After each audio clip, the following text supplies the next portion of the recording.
The Florida Panthers will be returning to the Global Series for the first time in 6 years, and it's another opportunity for the NHL to showcase one of the league's brightest stars. You're Locked On Panthers, your daily podcast on the Florida Panthers. Part of the Locked On Podcast Network, your team every day.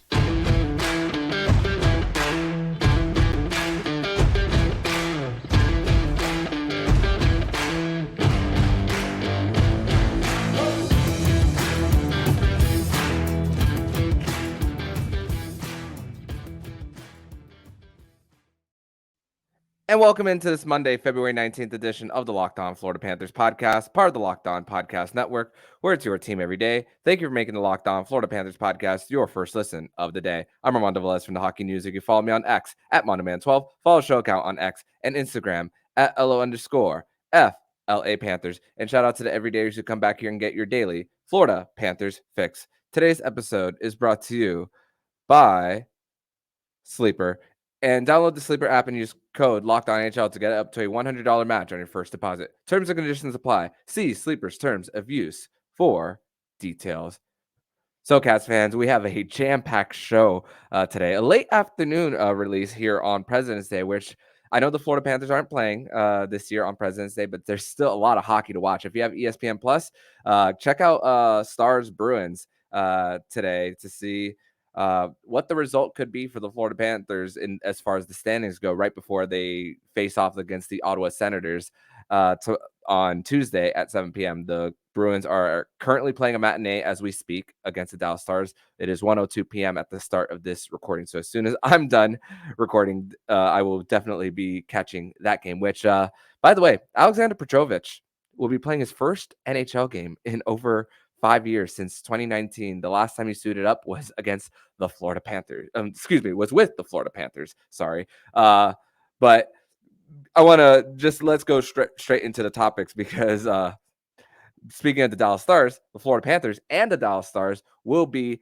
playing in the Global Series next year in November in Tampare, Finland. The hometown of Aleksander Barkov, a squad that he grew up playing in, played on the team as a 16-year-old and really showcased himself as one of the brightest stars up and coming at the time, right before he was drafted number 2 overall to the Florida Panthers back in 2013. And also, this story was broken by David Prognata of the Fourth Period. It's going to be November 2024. And also, this will be the second time that the Florida Panthers will be part of the Global Series. They played against the Chicago Blackhawks back in 2019, split both times in their Global Series, and the second time that the NHL has been to Tampere last time was back in 2022 with Colorado and Columbus. So these will be the 10th and 11th games ever in Tampere. But last time the Panthers were in Helsinki, where they faced off against the Winnipeg Jets, the Winnipeg Jets team that had Paul Maurice as the head coach and Dmitry Kulikov as part of that team, and not necessarily close to Anton Lundell's hometown, as his hometown of Espoo is closer to Helsinki.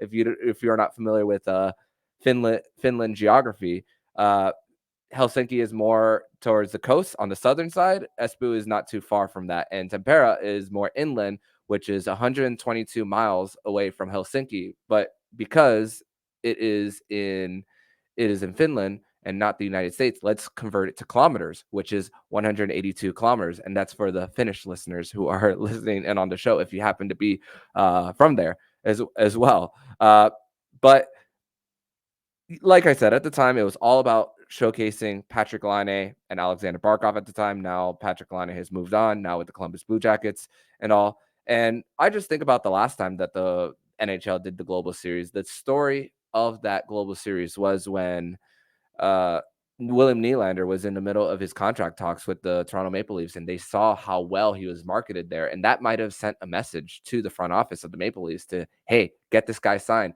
He's big, more than just in the Toronto market.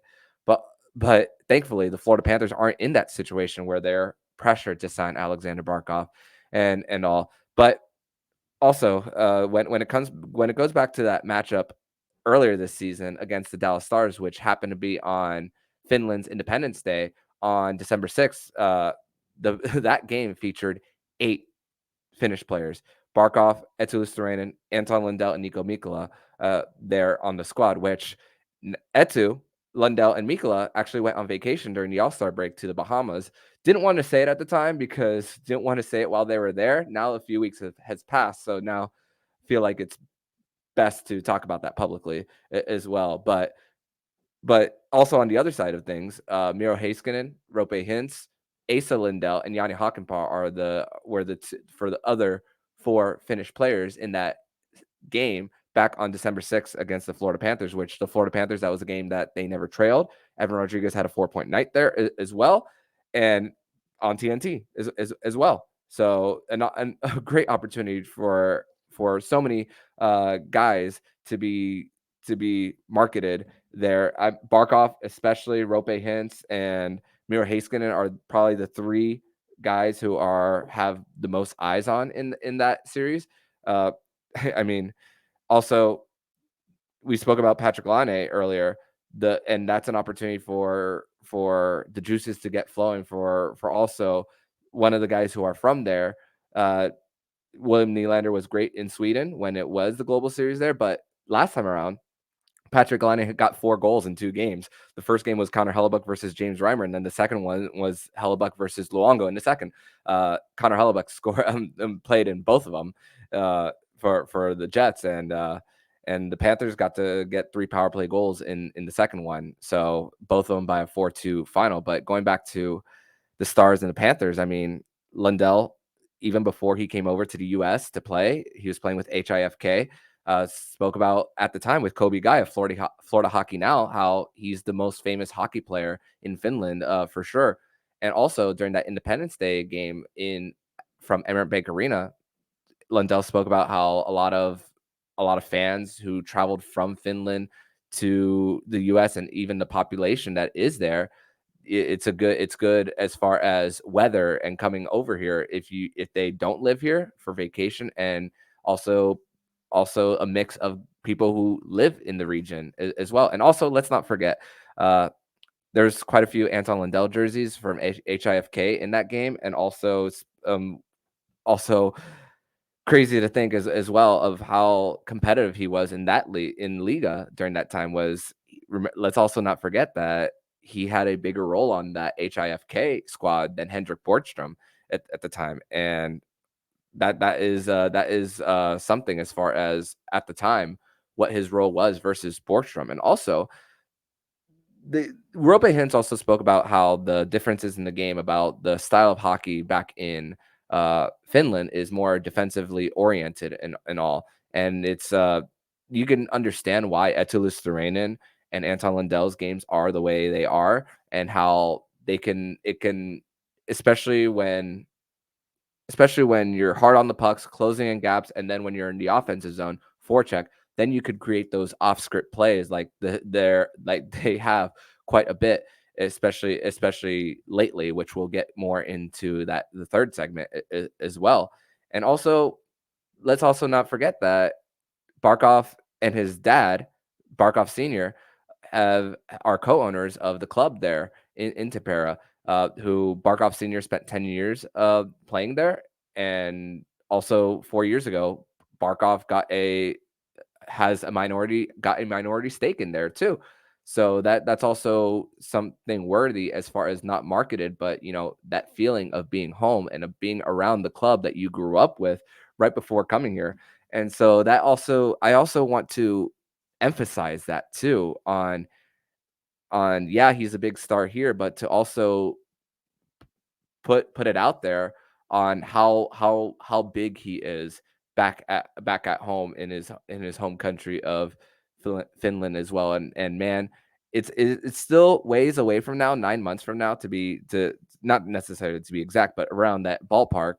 But it's still an opportunity to like look ahead and see, this is going to be probably an incredible event. Not only for Panthers fans, but for the world to see the people over in Finland, and even the surrounding countries who just want to see the NHL and want to travel they get to see some quality hockey. And also also not forget, two contenders. Not I don't expect either team to go away in the 2024-25 season as far as ability to contend for the cup as far as window. So that's also a plus. The amount of Finnish hockey players and the fact that they're both contenders. And on the Florida Panthers side of things, before even pulling up Dallas's cap friendly page, uh, everyone will be under contract coming into the next season. I know Anton Lundell's currently in RFA, but we're not anticipating that he's going to go anywhere. So that's also a plus as far as and what the NHL looked at when it came to scheduling this game out in Finland. But we're going to transition over to segment number 2, where we're going to discuss more about where the Florida Panthers goalie tandem stand and what should the starts look like coming down the stretch. We're going to discuss that and more here on the Locked On Florida Panthers podcast.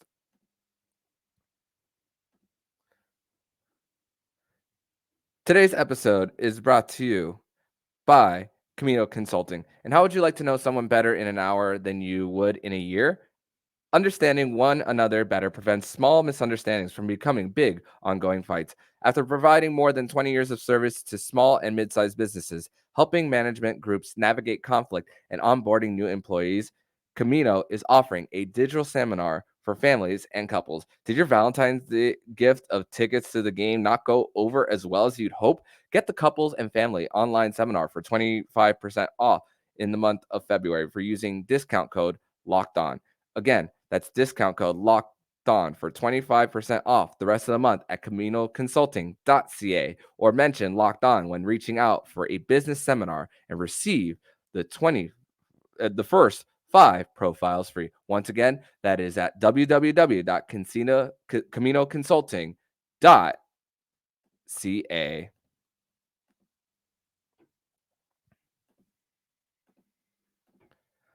Locked On has launched the first ever national sports 24/7 streaming channel on YouTube, and now it's also available on Amazon Fire TV in the free Fire TV channels app. Locked On Sports Today is here for you 24/7, covering the top sports stories of the day with the local experts of Locked On, plus our national shows covering every league. Find Locked On Sports Today now available on the free Fire TV channels app.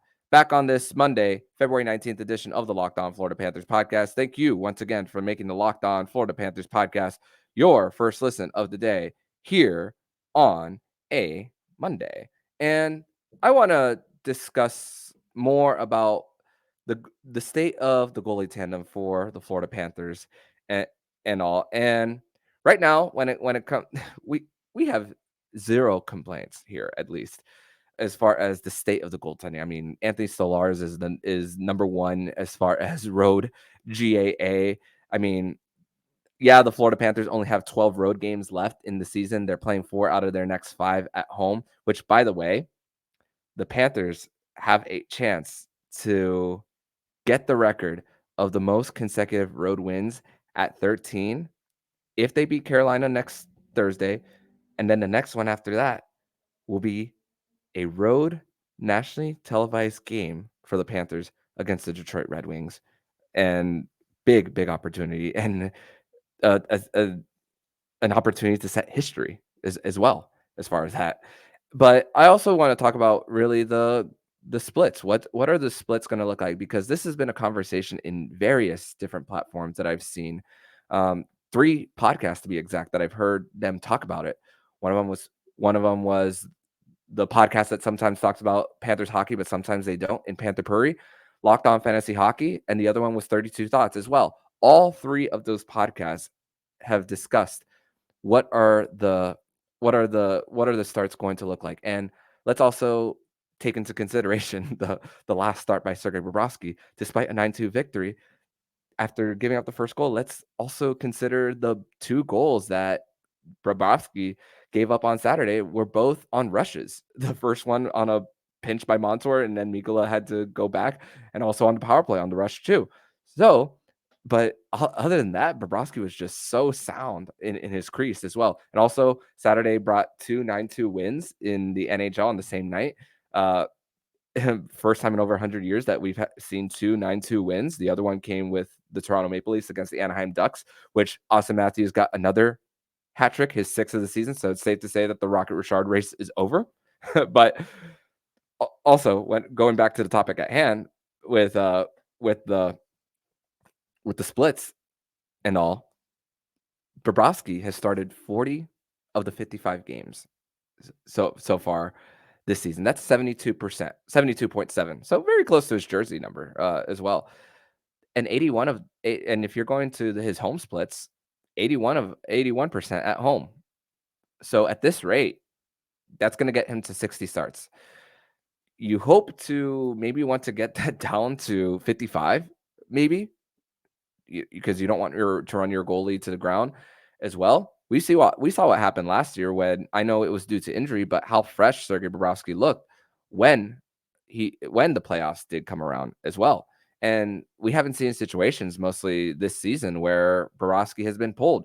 It's only happened twice. One of them against the Vancouver Canucks, where the Florida Panthers, their first two goals were on sloppy turnovers in their own zone. And then Bobrovsky on the third one, he gives the puck to the Vancouver Canucks, and then they score. And then Stolarz starts the third. And then the second one, which I would call it a fluke game, if looking back at it, the game against the Minnesota Wild, where they scored 5 power play goals as well. Those are the only 2 games that Sergei Bobrovsky was chased. Those are the only 2.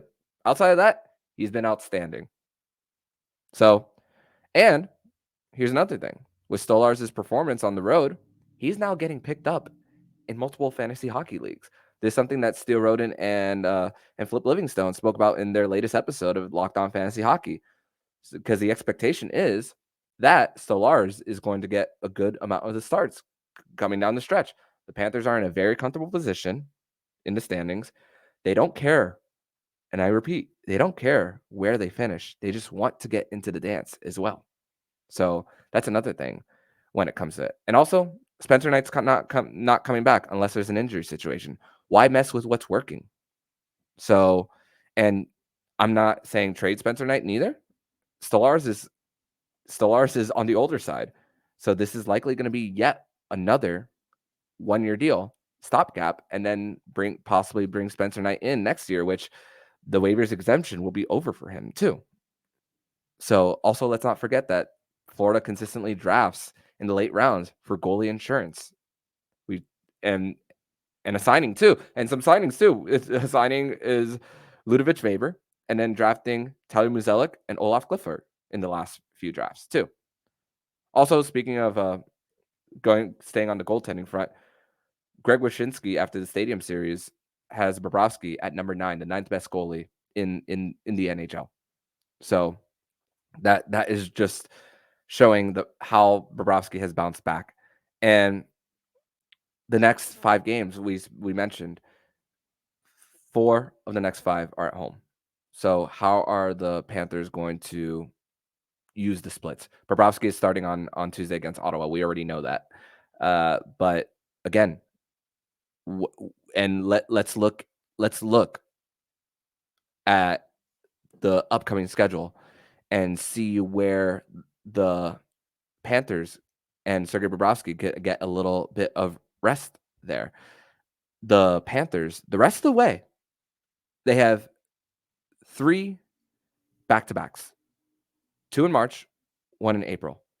And the Panthers have a scheduling luxury. We've seen the scheduling luxury for the Panthers as far as only 1 game out of the Eastern time zone is left for this team, and that's on March 12th against Dallas. But in these 3 back-to-backs, the better team in each of these back-to-back, better, quote-unquote, better team on paper, they're all on the front end. Rangers both times. The second end of one of them is New Jersey. The other one is Philly. And then Toronto is on the front end of a back-to-back with Montreal on the second end. And that's in the upcoming schedule. But the Panthers, they also don't have a gap of 3 or more days until between March 16th and March 21st, which is between a home game against the Tampa Bay Lightning and then a home game that very next Thursday against the Nashville Predators. Outside of that, there's no 3+ day gaps.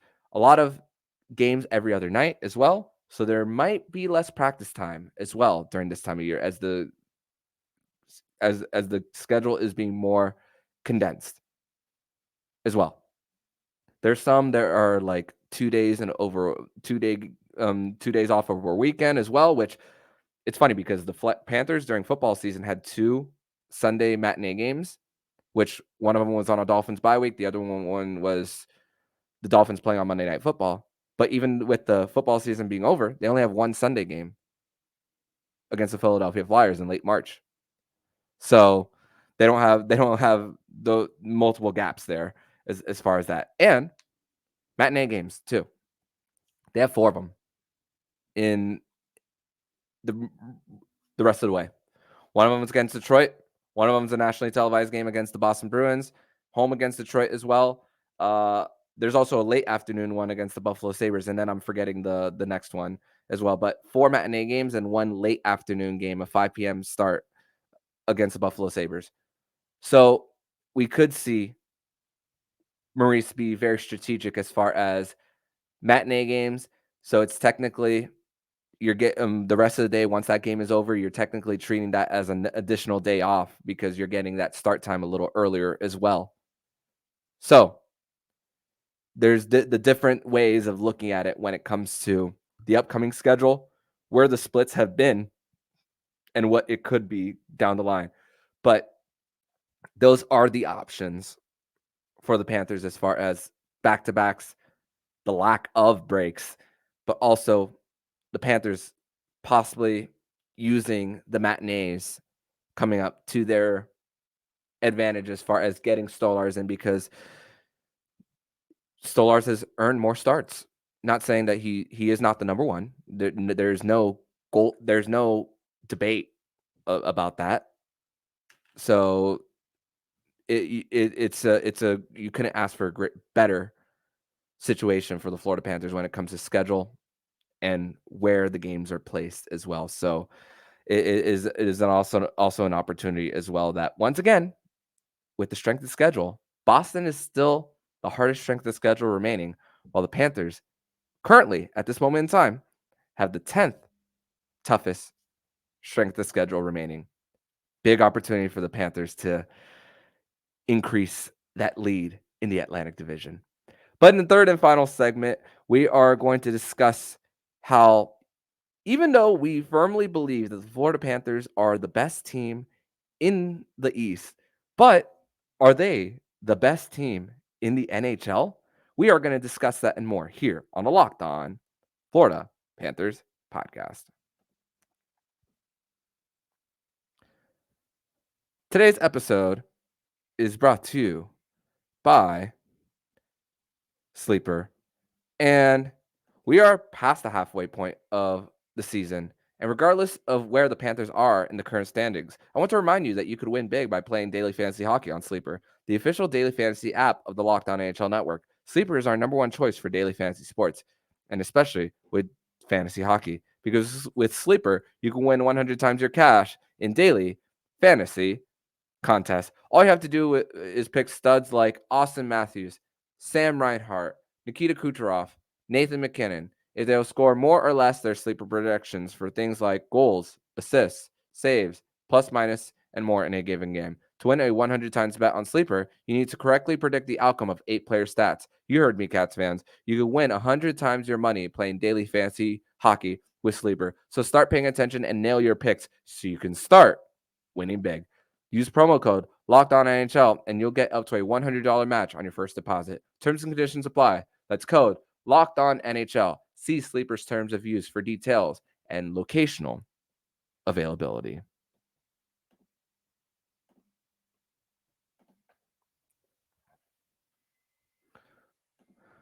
Third and final segment here on this Monday, February 19th edition of the Locked On Florida Panthers podcast. Thank you once again for making the Locked On Florida Panthers podcast your first listen of the day here on a Monday. And by the way, that 4-point game on Saturday by Matthew Tkachuk was his 7th 4-point game with the Florida Panthers. Now third most in franchise history. By the way, Global Series this weekend did not catch the first game between the New Jersey Devils and the Philadelphia Flyers because did a post-game show, and I drove back home from Amalie Arena after that. So did not catch the first one, but just hearing the whole Jonas Brothers and the whole Flyers coming out to Rocky while the Devils were the Sopranos as well, pretty cool. But then the very next day, where the New York Rangers came out to the fire department and NYPD of New York City as well. Great event that they had at MetLife Stadium. Got to watch that one at least. Crazy to think another blown lead by the New York Islanders as well, and another overtime loss too as well. But the NHL did announce that the NHL All-Star Game will be coming to Long Island as a send-off to the Winter Olympic Games in Milan as well. So, I mean, when you think about Global Series now, 4 nations, and then upcoming Winter Olympic Games, man, is Aleksander Barkov, if he's not a household name already, he is definitely going to be one. And I'm not crazy when I say this. He could be the captain of Team Finland when the 4 nations and or the Olympic Games come. But let's go as far as best team, the topic at hand. Spoke about best team in the East, but are they the best team in the NHL? We spoke about the regulation wins for the Panthers and the Canucks when you look at comparables. And yeah, Vancouver has the better goal differential, more regulation wins, and more points overall. That you can't deny as far as that. The Panthers do have an advantage as far as special teams, but this game is not played as much on special teams as they are at 5-on-5. Obviously, not breaking any news there, but that's where you could see that the Florida Panthers could have a little bit of an advantage as far as quote unquote best team in the NHL. Topic of conversation as far as forward depth is the Vancouver Canucks third line: Connor Garland, Teddy Bluger, Dakota Joshua, a line that is mostly misfits as well as far as coming from other teams. Garland was with the Arizona Coyotes, Bluger recently with the Pittsburgh Penguins as well. And the thing is, when you compare the third line of the Canucks versus the third line of the Panthers, it's still work in progress for the Panthers as far as their third line as well. We spoke about the game which Sergei Bobrovsky was chased in the second one against the Vancouver Canucks back on December 14th on Roberto Luongo night, by the way. And even with 15-1 shot on goal advantage in the third period, they still couldn't get anything past Thatcher Demko as well. And different lineup for the Panthers now. Balinskis was a part of the mix at the time. Now he's in the AHL. Great to see that he is developing still as well, and still going to be part of the mix in coming years, having an extension. In that season series, Kuzmenko scored twice. He's no longer with the Vancouver Canucks. Now with the Calgary Flames, as part as that trade that brought Elias Lindholm to the mix. But Elias Lindholm is the better player, obviously. So just creating so much more depth for the Vancouver Canucks. And also, let's ask ourselves, what has the third line of the Panthers done since they have come together as well? A total of a Corsi for percentage of 63%, shot on goal, shot for to shot against, and these are 5-on-5, by the way, 67%, and a goal differential of +2. The most and the best game that this third line played of Luosterainen, Lundell, and Rodriguez, best game was for sure that Colorado game where they were matched up against the top dogs of Colorado as well. But also their game against the Pittsburgh Penguins, even though their Corsi for percentage was 10-5 in favor of their opponents, they only allowed one shot on goal. And all 5 of their shot attempts were unblocked too. And they got on the score sheet as well. So that's a big plus as far as that as well. So still a work in progress, but this could change the question that Bill Zito is asking himself as the trade deadline is approaching of what they need to add. Still a very small sample size, but still lots of room to build off that as well. And plus, you could the fact that there's so much flexibility in the lineup that you could put anyone with Not necessarily anyone with anyone, but you could put Rodriguez back on that top line if you need to. So, but Rodriguez being on that third line versus him on the top, Verhage on the second, and then Nick Cousins. Nick Cousins doesn't drive the play as much as Evan Rodriguez, at least in my opinion, as well. So I think that's creating more of a balance there as well. And is this line playoff worthy? Still yet to be seen as far as that. The line of Bluger, Joshua, and Garland, they played 38 games together. Right now, Dakota Joshua's hurt. But Corsi for 55%, shots for at 55%, and plus 11 goal differential at 5-on-5. They've had more of a sample size, which is by 30 plus games. So as far as the numbers that I read off to you, as far as Lundell, Luosterainen, and Rodriguez, those could come back to the mean. Could in the coming games, but still, so far so good as far as what we've seen and what we've liked as, again, guys who can bring the defensive game, be hard on the forecheck, and Evan Rodriguez using his handling and protecting the puck and his speed as far as to create offense is really helpful right now when it comes to this third line and just trying to provide more depth as well. So that is that as far as that. Goals for, goals against. The Vancouver Canucks are slightly higher as far as goals against, but I'm going to use that as as far as the eye test for Vancouver, I'm going to use that more of a testament as they are a very fast team. So there's going to be more chances going the other way on Thatcher Demko. But at the same time, the Canucks, they win a lot of games in regulation.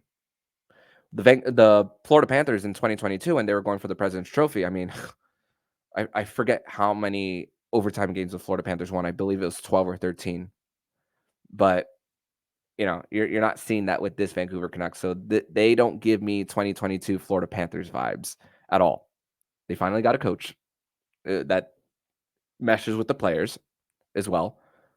And it was a lot of untapped potential there as far as that. So am I going to go as far as saying they're the best team in the NHL? Because we've seen that question from NHL Network Radio and on 32 Thoughts as well. And they said they never said none of them have said a definitive yes that they are the best team in the NHL. And I'm not going to give a definitive yes that they are neither.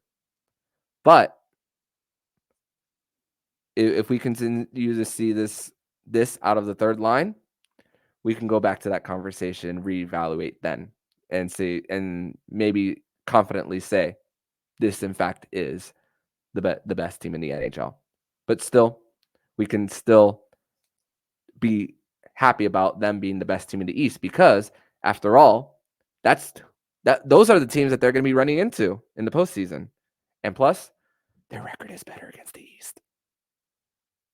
So that is more of what the focus for the Florida Panthers should be as far as that. And hey, if the Panthers don't win the President's Trophy, I know a lot of you guys are superstitious about that.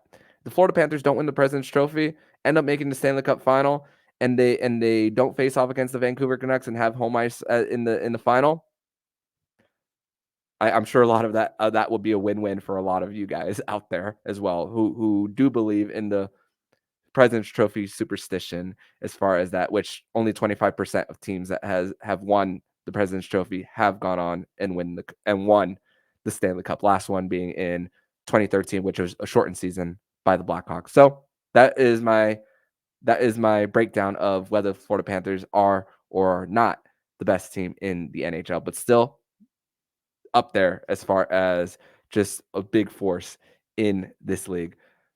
That's going to do it for this edition of the Locked On Florida Panthers podcast. We are going to try to get a Tuesday edition of the show out for you, but if we don't, we will be back with you guys on Wednesday for a post-game reaction to the Florida Panthers against the Ottawa Senators on Tuesday night for their second matchup of the season, and on a Winans Wednesday edition of the show.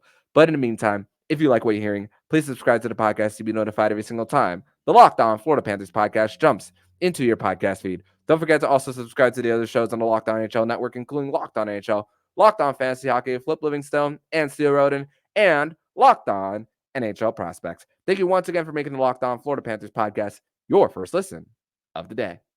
So I'm Armando Velez, signing off.